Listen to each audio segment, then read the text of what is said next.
My name is Arthur Sterling. I am 78 years old. I've spent more than 5 decades of my life waking up next to the same woman, Eleanor. If you saw us at the grocery store or sitting on a park bench, you'd see a success story. You'd see a couple that made it. 55 years of marriage, 2 children, 4 grandchildren, a house that's paid for. But I'm standing before you today because for a long time I was a liar. Not the kind of liar who cheats or steals. I was a liar of the heart. I told myself we were fine because we were quiet. I told myself we were happy because we weren't fighting. And that lie, that single poisonous habit of choosing peace over truth, almost destroyed everything we built. The foundation of the perfect marriage. When Eleanor and I got married in 1969, the world was changing, but our ideas of marriage were very traditional. I was the provider. I worked 48 weeks a year at the firm. I thought my job was to bring home the check, fix the leaky faucets, and be a steady presence. Eleanor was the heartbeat of the home. She was the one who remembered birthdays, who knew which neighbor was sick, who kept the engine of our lives running smoothly. For the first 20 years, we were in the trenches, raising kids, paying off the mortgage, dealing with aging parents. We were a team, but looking back, we weren't a couple. We were 2 people working at the same company, focused on the same project, but rarely looking each other in the eye. We developed a habit. It started small. I'd come home tired, and she'd want to talk about her day, something a friend said, or a worry she had about our daughter. I'd give her a half smile, pat her hand, and say, "That's nice, dear." While my mind was already on the evening news, I thought I was being a good husband by not complaining about my own stress. I thought I was keeping the peace. The poison of fine, the habit I'm talking about is emotional withdrawal disguised as contentment. Every time Eleanor tried to bring up a feeling, a fear that we were drifting, a desire for more adventure, a simple need to be truly seen, I would shut it down with a, "We're fine, aren't we?" Fine is the most dangerous word in a marriage. Fine is the graveyard of intimacy. When you tell your partner, "We are fine," just to avoid a difficult conversation, you aren't saving the relationship. You're building a wall, brick by brick. By our 30th anniversary, that wall was 10 feet thick. We lived in the same house, but we were miles apart. We had mastered the art of being polite strangers. We shared a bed, but we didn't share our soul. I remember one night, about 15 years ago, we were sitting on the porch. The kids were gone. The house was finally quiet. The kind of quiet I had always thought I wanted. Eleanor turned to me and asked, "Arthur, what are you dreaming about lately?"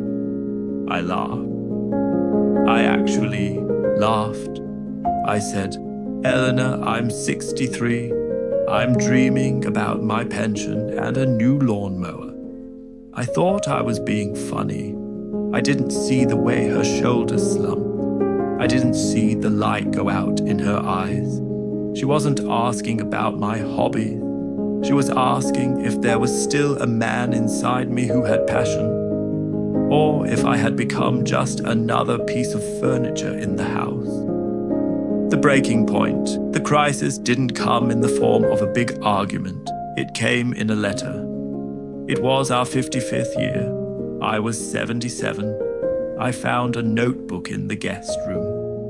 Eleanor had started staying in there more often, claiming her back hurt and she needed the firmer mattress. I believed her because it was easier than asking the truth. In that notebook, she had written, "I am married to a ghost. I have spent 55 years waiting for Arthur to come home. But only his body ever walked through the door. I am lonely in a crowded life. If I disappeared tomorrow, would he miss me? Or would he just miss the person who cooks his dinner? Reading those words felt like a heart attack without the physical pain. I realized that my habit of being easygoing, of avoiding the deep waters, of never wanting to rock the boat, had actually drowned the woman I loved.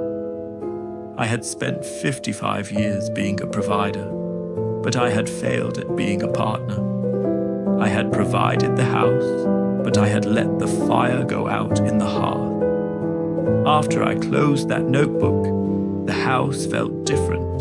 The silence I once cherished suddenly felt heavy, like a thick fog. I sat in my armchair, the one I'd sat in for 30 years, and looked around at the wall. Every picture, every souvenir from our travels, every piece of furniture felt like a lie. I had been living in a museum of a marriage while the person next to me was starving for a drop of real connection. I realized then that my habit of avoidance wasn't a personality trait. It was a choice. Every time I chose the TV over a walk with Eleanor, every time I ignored her sigh at the dinner table, every time I prioritized my comfort over her emotional safety, I was making a choice. That night when Eleanor came into the kitchen to make tea, I didn't look away. For the first time in years, I really looked at her. I saw the lines around her eyes, not just as signs of age, but as maps of the sorrow I had ignored. My hands were shaking. I placed the notebook on the kitchen table. She saw the notebook, and for a moment, she went pale. She didn't get angry. She didn't scream. She just looked tired. She sat down across from me and said, "Now you know. What are you going to do with that information, Arthur? Are we going to keep pretending until one of us dies? Or are you finally going to talk to me?" That was the hardest hour of my life. I had to admit that I had been lazy. I had to admit that I had used my hard work as an excuse to be emotionally absent. I told her, "Eleanor, I thought being a good man was about being stable. I didn't realize that stability without intimacy is just a prison." We talked until 4 a.m. She told me about the years she felt like a ghost. She told me about the times she cried in the shower so I wouldn't hear her. She told me about the dreams she had for our retirement, dreams of volunteering together, of learning a new language, of simply being best friends. Again, and how she had buried those dreams because I seemed so uninterested. This is the habit I want you to avoid. Pseudo-independence. In long marriages, you become so good at doing things on your own that you forget how to do them together. You develop your own hobbies, your own routines, your own inner worlds, and you stop inviting your partner in. You think you're being low maintenance, but you're actually becoming non-existent to your partner. I had become so independent in my thoughts and my daily life that Eleanor felt she was an intruder in my world, and she had done the same to protect herself from the pain of my rejection. We were two islands in the same ocean, with no bridge between us. I asked her, "Is it too late?" She looked at me for a long time. The clock on the wall was the only sound in the room. Finally, she said, "It's not too late, Arthur, but I'm done waiting. If you want to be in this marriage, you have to show up. Not just for the big things, not just for the emergencies. You have to show up for the Tuesday mornings and the rainy Sunday afternoons." The next day, things didn't magically get better. You don't fix 55 years of neglect with one conversation. But the habit was broken. The silence was gone. I started small. I asked her about her day, and this time, I didn't look at my phone. I listened until she was done. I asked her about that trip to Italy she mentioned 10 years ago. I didn't say it was too expensive. I said, let's look at flights. I had to learn how to be vulnerable. For a man of my generation, that was harder than any job I ever had. I had to learn to say, I'm scared, or I don't know how to do this, but I want to try. I realized that the perfect marriage I thought I had was a hollow shell. The real marriage, the one that matters, is messy. It's full of hard questions and uncomfortable truths, but it's also full of life.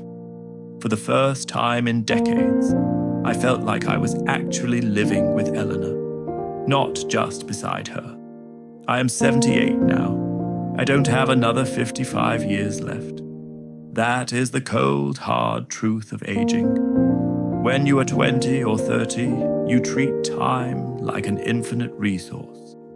You think you can always apologize tomorrow. You think you can always start being present next year, after the promotion, after the kids move out, after the bills are paid.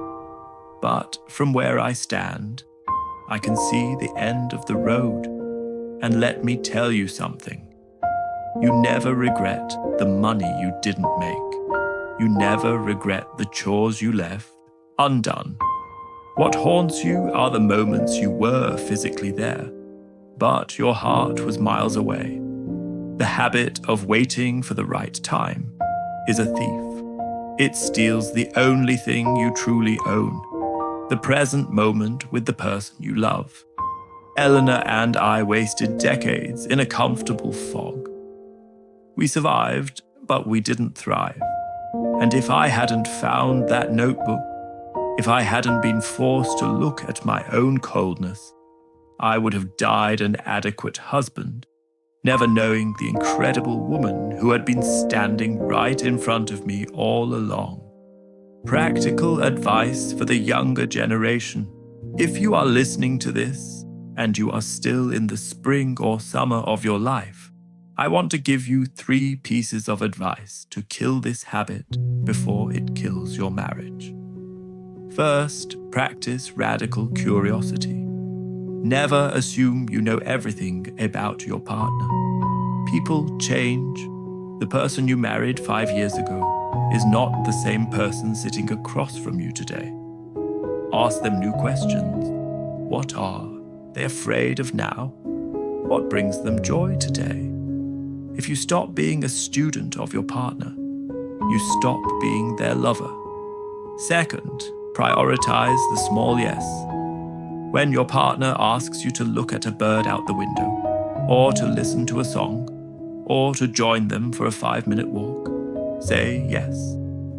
These are not distractions from your life. These are your life. These are bids for connection. Every time you turn away, you leave a small scar on their heart. Every time you turn toward them, you strengthen the bond. Third, be the first to be vulnerable. Don't wait for them to change. Don't wait for them to apologize. If you feel the wall growing between you, be the one to knock a brick out. Say, I miss you. Say, I feel like we're drifting, and it scares me. It takes more courage to be soft than it does to stay hard and distant. The photo on the mantle. I have a photo on my mantle from our 55th anniversary party. We are both grey-haired, both a bit slower. But in that photo, I'm looking at her, and she is looking at me. Not at the camera, not at the guests, at each other. It took us 55 years to learn how to truly see each other again. Don't take that long. Your life is happening right now, in the silences between your conversations, in the way you handle a boring Tuesday night. Don't be a provider who forgets to be a partner. Don't be a roommate who forgets to be a friend. The perfect life is a trap. Go for the connected life instead. It's louder, it's harder, and it's a lot more work, but it's the only thing that will matter when you're 78 years old, sitting in a quiet house. Look on back at the path you've walked. My name is Arthur Sterling, and I'm still learning how to love. It's a job that's never finished, and I'm grateful I still have today to practice it. This channel is a place for stories like mine, the lessons we learned the hard way, so that maybe, just maybe, you don't have to. If this story meant something to you, please consider subscribing. It helps us reach more people who might need to hear this today. Leave a comment below. Tell me, what is one small thing you can do today to show your partner they are truly seen? Thank you for listening. Now go find the person you love and really truly talk to them.